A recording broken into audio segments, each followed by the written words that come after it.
Hey, everybody, welcome back. I'm Susan Lindner, your host of Innovation Storytellers, where we get behind the innovation and talk about how to tell a better story about that breakthrough idea. It's one of the reasons I'm really excited to have a fellow co-speaker, a fellow speaker who's going to be at Impact in Boston. That's the 8th, 9th, and 10th from InnoLead. I hope to see some of you there. But I'm really excited that Sokwoo Rhee is joining me today on the show. He is the Corporate Executive Vice President for Innovation at LG Electronics and the head of LG Nova, which is a new Silicon Valley-based innovation center, which I can't wait to see. He leads LG Electronics global innovation projects, new business creation, strategic partnerships, and ecosystem development. No small task. Prior to joining LG, Sokwoo served as Associate Director for Cyber Physical Systems Innovation at the National Institute of Standards and Technology, part of the U.S. Department of Commerce, covering innovation programs for the Internet of Things, we all know as IoT, and smart cities. While there, he managed the Global City Teams Challenge, a U.S. federal program designed to develop a global ecosystem of major business and technology stakeholders to create replicable and scalable IoT smart city programs. And previously, he served as the Presidential Innovation Fellow on CPS, a program by the White House. During his tenure, he co-led the Smart America Challenge, which brought together IoT technologies and organizations across the nation to demonstrate how they can collaborate to create technology-based projects with a focus on socioeconomic benefits. Not to mention, Sokwoo is also an entrepreneur, former CTO of Millennial Net, one of the first organizations to successfully commercialize low-power wireless mesh sensor networks and IoT technologies from academia. He is an MIT grad with an MS and PhD in mechanical engineering and was ranked by MIT as one of the top innovators under 35. I think that was just last year. Isn't that right, Dr. Rhee? 2 years ago. A couple of years ago. Yeah. So I am absolutely thrilled that you are joining us today and can't wait to get into our discussion about some of the incredible innovations that you've worked on and the stories behind them. So I want to start off with the question that I ask everyone who comes on the show, and that is, how did you get into innovation? Because most of us don't study innovation in college. We don't walk through the front door. It has a pretty circuitous path for most of us to get there. How did you come to innovation? Yeah, Susan, thanks for having me first. By the way, we should have given you a shorter bio. You are sort of like running out of breath yourself. I know that my listeners are going to find so many connections with your background, whether it's government, entrepreneurship, whether it's LG and consumer electronics and the bright future beyond. So I'm happy to share all of your accolades. I appreciate that. Yeah. Okay, so how did I get into innovation? It's pretty simple. I did a startup. And when I did a startup, there was the millennial net. There was early 2000. I was developing something that didn't exist, basically. Everything I did was new per se. So that's when I started, almost like a naturally acquired a taste for innovation, as basically developing and deploying something new.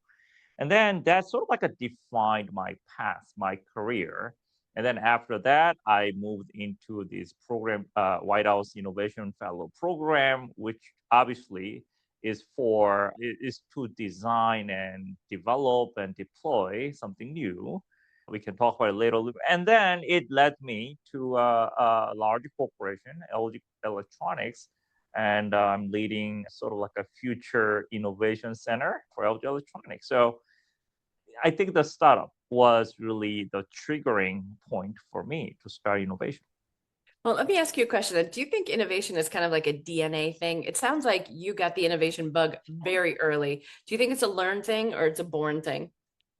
Oh, I think it is a combination, but a lot more about your personalities. I'll put it this way. It really comes down to whether you are a risk taker or not. I'm not saying that either is good or bad. It's just that there's a different type of personality. When you say, I am willing to take more risk. Basically, it may fail. Whatever I do may fail, but I'm happy to take the risk. Then sometimes that's the sort of like a background that you need to get into more innovation. If you're more of a person that I love stability, that's perfectly fine. Then that's where you work for. The studies have shown that on average, risk takers have measurable differences in their brain structure, in the connectivity within their brain, and the chemical pathways that are in their brain. So I love looking at this a little bit further because I do think some of us just have a natural higher tolerance for risk than the average bear. Yeah, first, I haven't done my brain scan from that perspective. So I really can, and I haven't compared my brain with others, so I cannot really answer the question. But you may have a point. It's not I don't know whether it's a chemistry, but it just comes down to whether, what do you want to do? At the end of the day, some people might define happiness as, okay, I want to live a happy life. You need a happy life, but what is that? You wanna do something more so exciting. You want to do something new that can benefit people in a much later, but something new.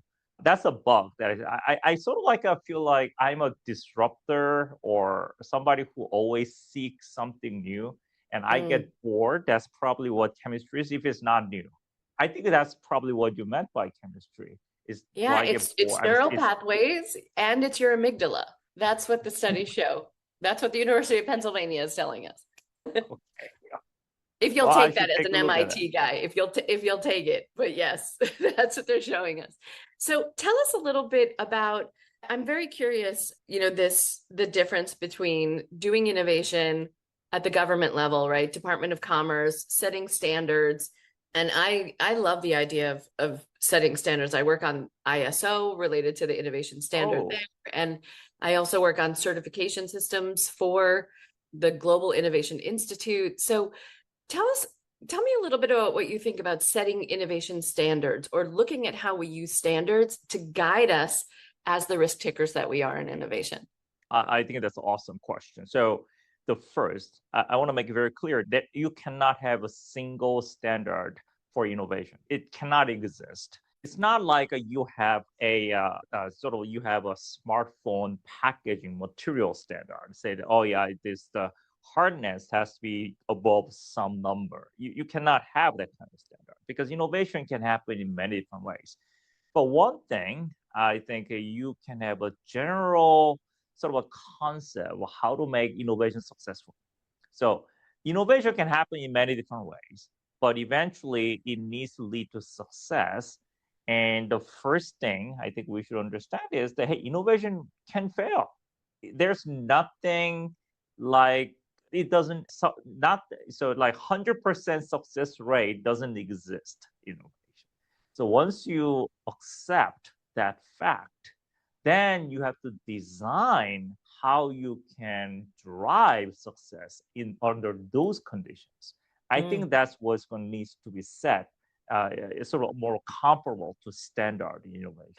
Yeah, and we need to buy into certain agreements, right? Of, Sure. how a charger works, or right, that a user interface will follow a standard as it evolves in version 1.0, 2.0, et cetera, right? But having the premise that there can be one standard for all innovation is problematic, right?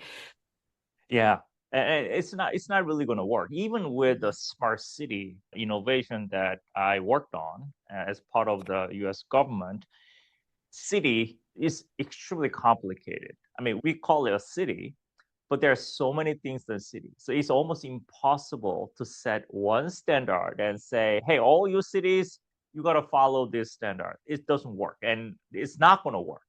So Mm. what's a better approach is find what I call a framework. It's sort of like it's not a standard. It's sort of like a general guideline or suggestions. And this is second part is what is more important.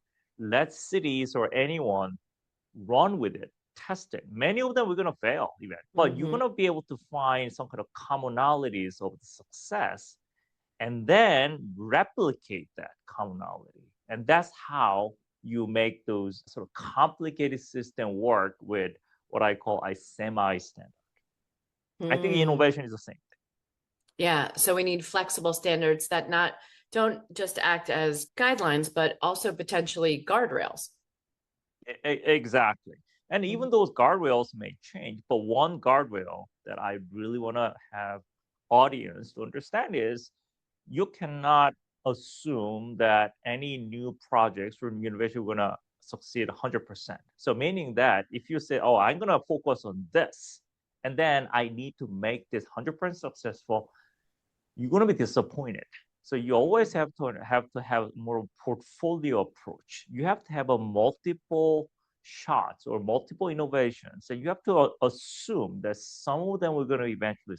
So take us into life at LG. When you think about approaching some of the innovation projects that you've worked on, can you walk us through some of the ones that you're most proud of or the ones that Yeah, you've watched grow and you've nurtured over time? absolutely. So we have so far four companies that we spun out. So the way the LG Nova operates is not just innovate inside of the company or inside of a corporate. We incubate projects internally in collaboration with others, a lot of startups, a lot of outside investors, and we spin it out. So as a separate company, and I can get explain to you why we do that. But we have done four of them. Two of them are healthcare, and then one of them is on energy, specifically for data centers. Mm, And the fourth one is about AI marketing. So all of them are related to AI, healthcare, and energy slash clean tech. One thing that we are really impressed these days is what I call the company called Relief AI. It's actually a mental health related, behavior health related one. So a lot of folks they need to see psychiatrists. Well, not because they're sick. Sometimes they just need to see them.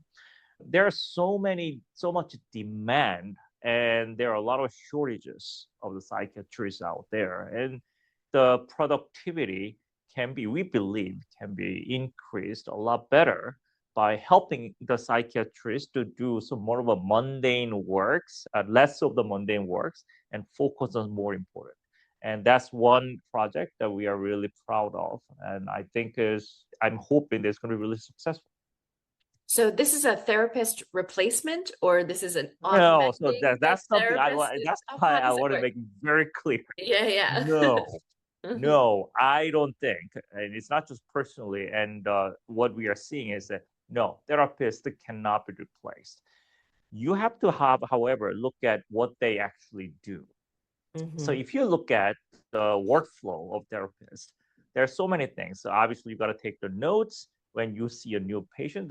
Let's say this 40-minute session, roughly half of the session is used to kind of review what has happened for last between sessions for last 1 month or 2 weeks, and then the other 20 minutes is used to talk about okay, what are you going to do next, what we should change, or how can you address that now.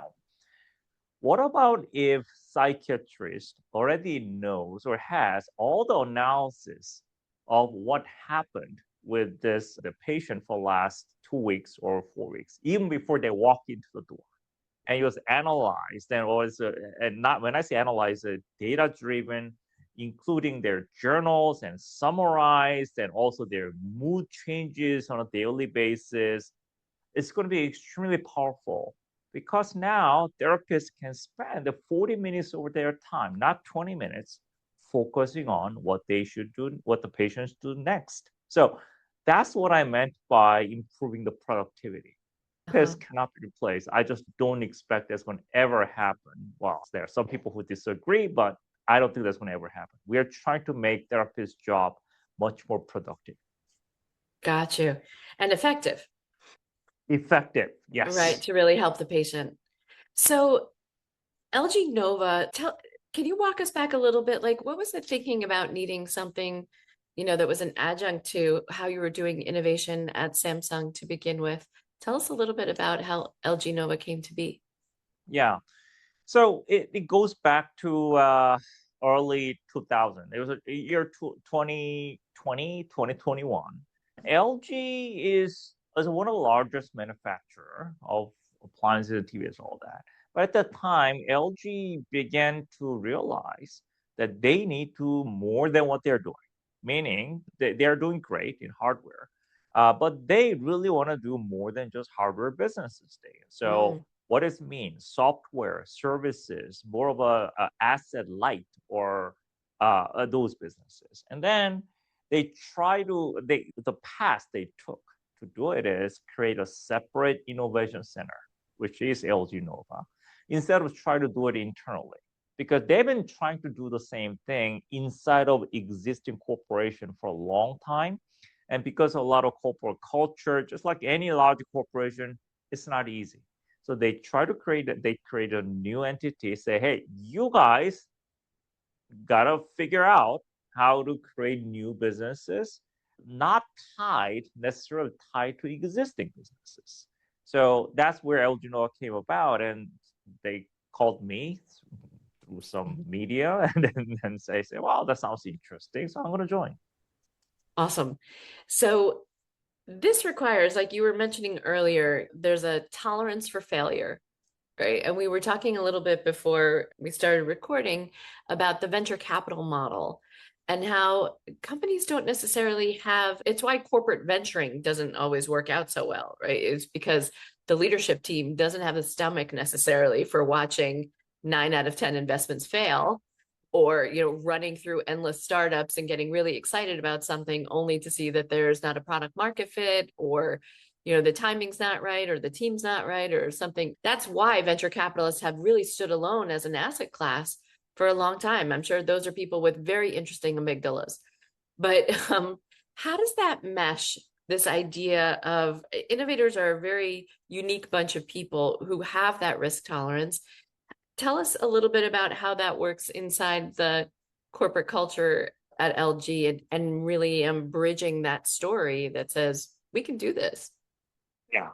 So the everything you just said is correct. And frankly, that's the challenge that every innovator inside of a corporation we're gonna have to face, and sometimes they have to fight with that. Mhm. But at the end of the day, I think the rule number one is that leaders should understand that there are things that they cannot necessarily predict in the future. If you want to do anything new, you cannot just foresee the future. What that also means that they have to carve out or allocate at least some part of the resources to test things out that they don't know how it's going to evolve. So Mhm. what I always tell our leaders is that out of the 100% of resources we have, majority, I will say maybe 70 or 80 and 90 maybe something, should be invested in something they know already today what the result we're going to be, like existing main businesses. Okay. In our case, that's a sort of manufacturing business, that's our core businesses. But you always have to carve out some piece of like 10%, 20%, or whatever to invest in something they don't know what the outcome will be. Now, question there is how do you operate, how to manage the 10, 20% of the resources? And that comes down to your question. And my pitch has been always that's how you cannot manage the resources the same way as you manage this 90%, 80% of traditional businesses, because very different thing. You got to Mhm. manage those resources for the new future, like venture capitals. It has to be portfolio approach. You cannot say, I'm going to put all that money or resources into one project and make sure that 100% is successful. That's going to never work. So you have to think about, okay, how do you spread the bets? And what would be almost like Gaussian curve of the outcome that's going to come out if you invest in 10 projects, new innovative projects, you're probably going to end up with having one home run. But that one home run may define the next 10 years. It can even shift the whole company to a much more productive direction. So that's what they have to look at. Now, having said that, It's not easy to convince corporate leaders to accept this kind of mentality because that's not how they operate.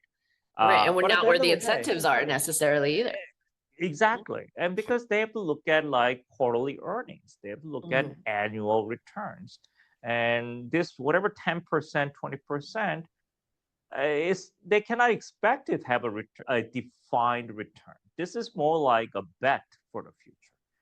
But without that, the companies cannot evolve 5 years, 10 years. So it's absolutely necessary. Fortunately, I would say our leaders, LG leaders, the fact that I'm still here and they hired me to do this is means that they know that's the case. Yeah. Yeah, it's very impressive. So I'm very curious about, when you come to them with something that's totally new, AI supported therapy services, right?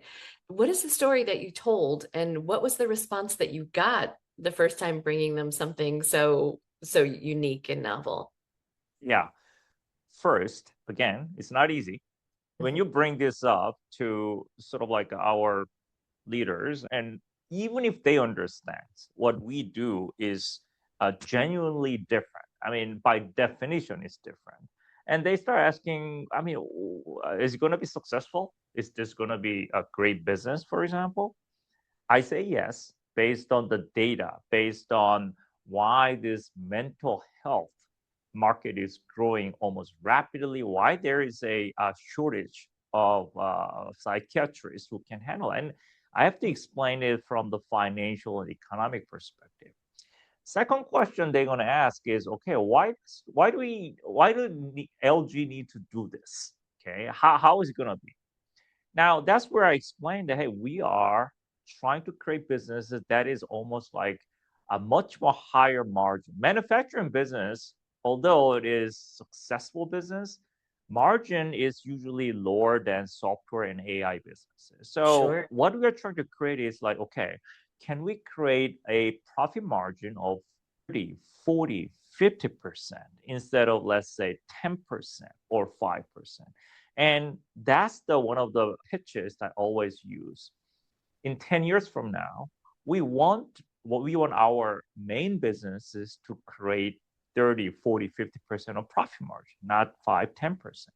And this is kind of business that we need to get into in the future.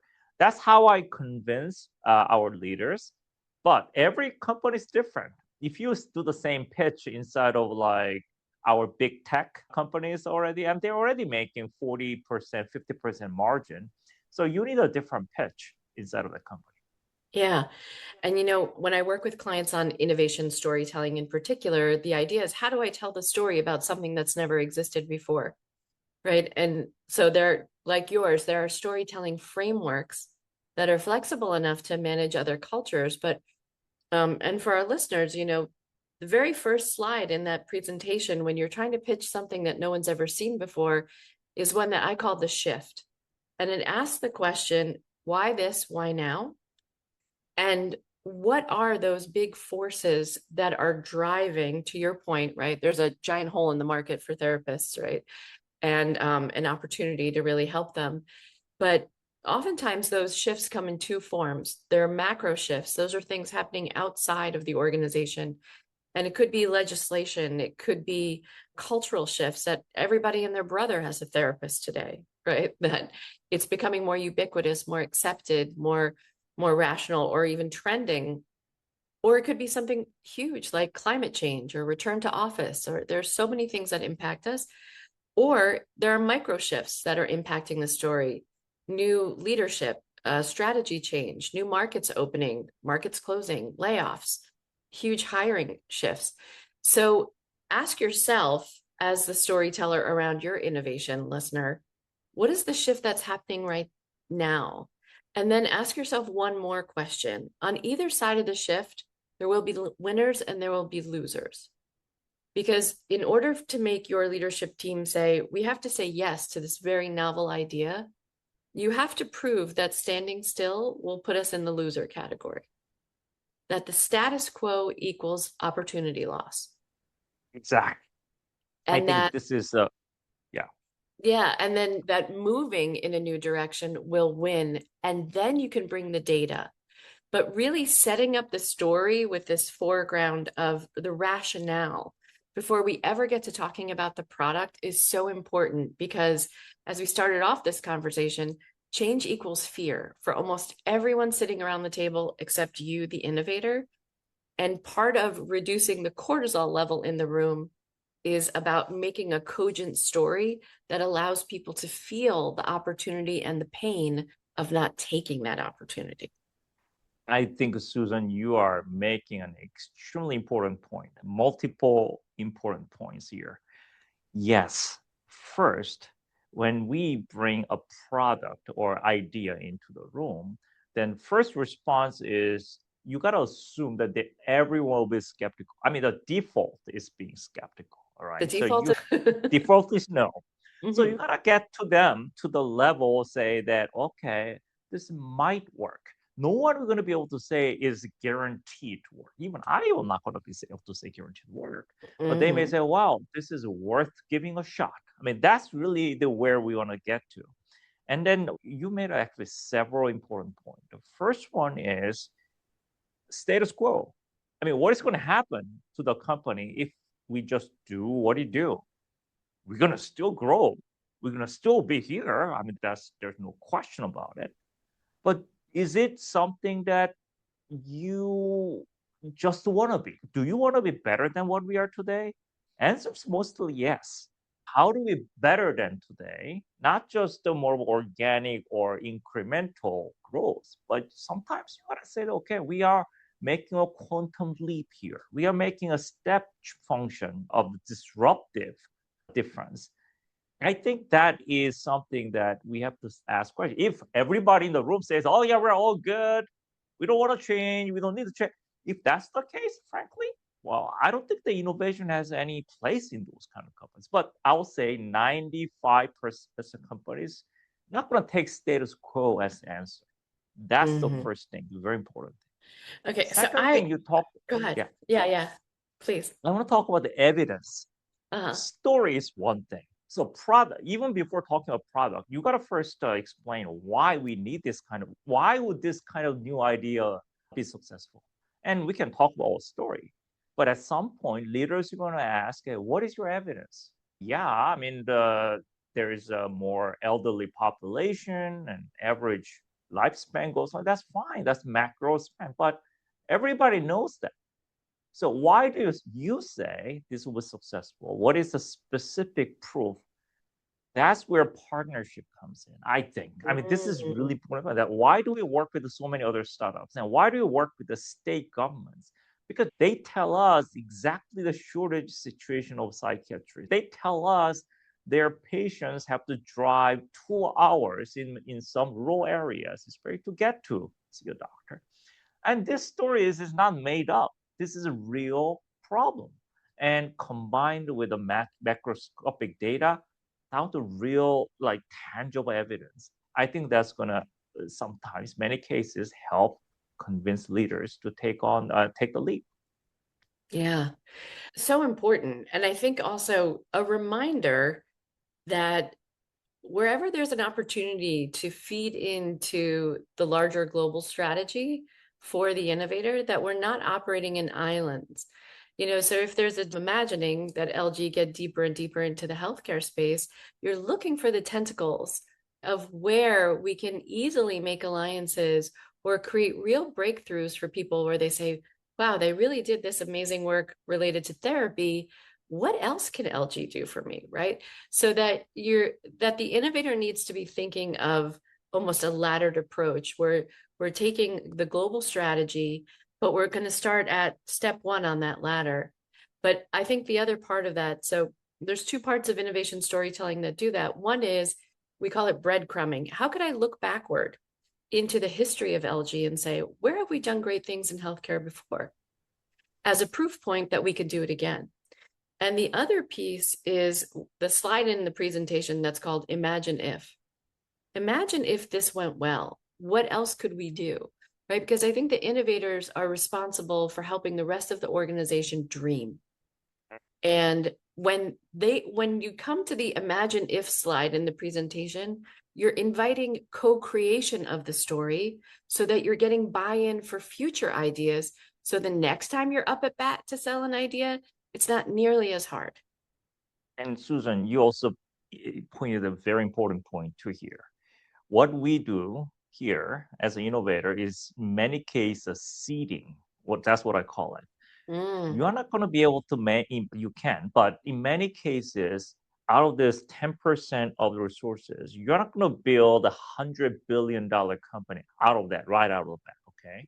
But what you're gonna invent and develop is a seed. It's probably small, 10 million, 100 million, maybe $1 billion seed.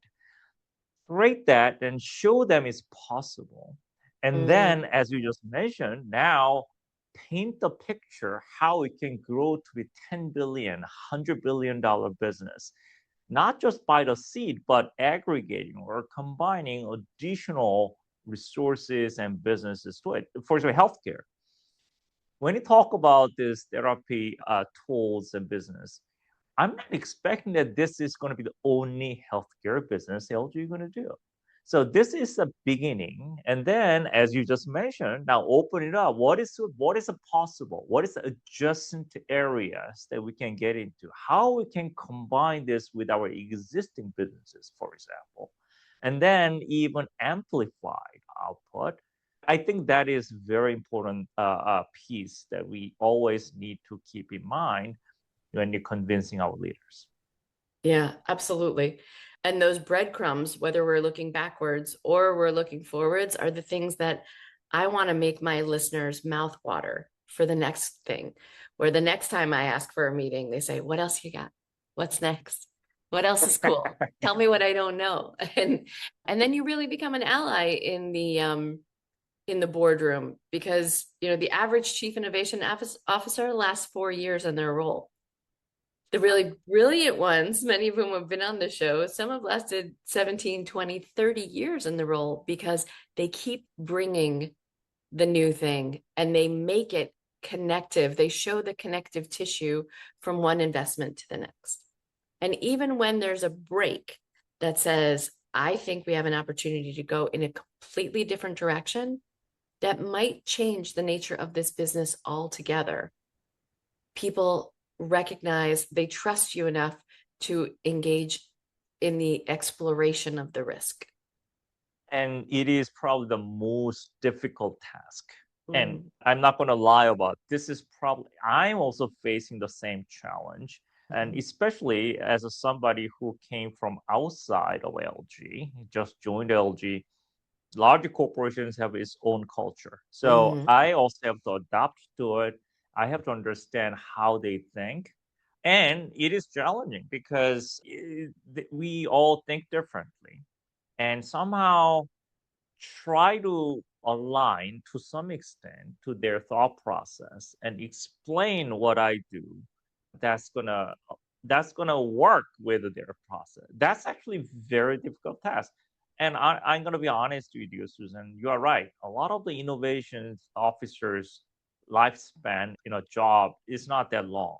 Okay, and mhm. then there's a reason for it Right. because at the end of the day, their job is not what just do what they've been already doing. So there's always this sort of like a friction between what the innovation officers do and their mainstream business.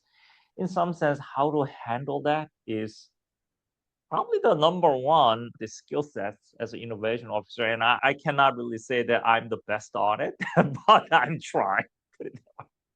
That's what you have a new therapy app for. That's something I need to use it myself, maybe. um, this has just been such a delightful conversation. I'm going to now ask you, Sokwoo, the three questions that I ask everyone who comes on the show. So, number one is, what is the greatest innovation of all time Oh, you mean in history? in history? Yeah, I would say some things that people have already said. Railroad, internet, and I think AI is getting pretty close. Those are three things. We on this show seek to dispel the idea of one genius innovator making the change. If you could have joined any innovation team in human history, which team would you have joined? Wow, that I have two answers. Okay, One, like long time ago, one recently. So one is I have never met Thomas Edison myself, obviously, but I'm sure he had some kind of team around him. huge. That's the team. That's the team I really would like to join if he's still alive. He's not, obviously. And second piece is I think this is, I mean, there are a lot of different types of innovation teams out there. One unique innovation team, I think, is Alphabet X, Hmm. formerly Google X. And I'm Hmm. sure everybody knows that group. I think they went through a lot of challenges of innovating inside of a corporation before many other innovators like me. So I have a lot of respect for them. And if you say what would be, if it was like 10 years ago, then I probably would have said, well, I'm probably gonna, there are a lot of great things they're doing. That would have been one of now. Obviously I'm leading my own LG Nova, but a lot of the inspirations came from what they did early on, like 10 years ago. Yeah, it's fascinating. I think Google culture too. Every employee was given the opportunity to have access to take X% of their work time to find a project that they want to champion, and that there was budget available to every employee. And so I think it kept this innovative thinking and risk-taking mindset always at the forefront. Now, the last question I have for you is, what is the innovation that the world needs now? Innovation for impact, let's put it that way. Now, anybody can innovate, anybody can come with new ideas, but not all of them advances human life, put it that way. It Mm. may change things here and there, but in a big picture, what is going to make our quality of life better? Okay. I mean, it can be better healthcare. It could be a cheaper energy cost, utility bills, whatever that is. Something that's going to help our lives better next 50 years. Maybe our kids and our kids' grandkids. They say, well, there was this guy, Sokwoo Rhee, like 50 years ago, worked for LG Nova. They did something, and because of that, we're enjoying this life. That's what I think is necessary for every innovator to think about, not just today, what is going to Mm. impact in the next 50 years. Oof. Big task ahead of all of us. Sokwoo Rhee, if people want to get in touch with you, what is the best way for them to do that? Absolutely. You can come to LinkedIn, connect with me, Sokwoo Rhee, obviously, or you can reach out to LG Nova. There is a email on the website and just say, hey, I heard of great things about Sokwoo Rhee. How can I talk to him? Just put in the LG Nova and we'll be in touch. Fantastic. Well, next time I'm out on the West Coast, I'm definitely going to come and visit you in the center. Oh, yeah. We're going to have a nice coffee around this kind of chat. Yes. Fantastic. Thank you so much for joining me on the show today. Thank you, Susan.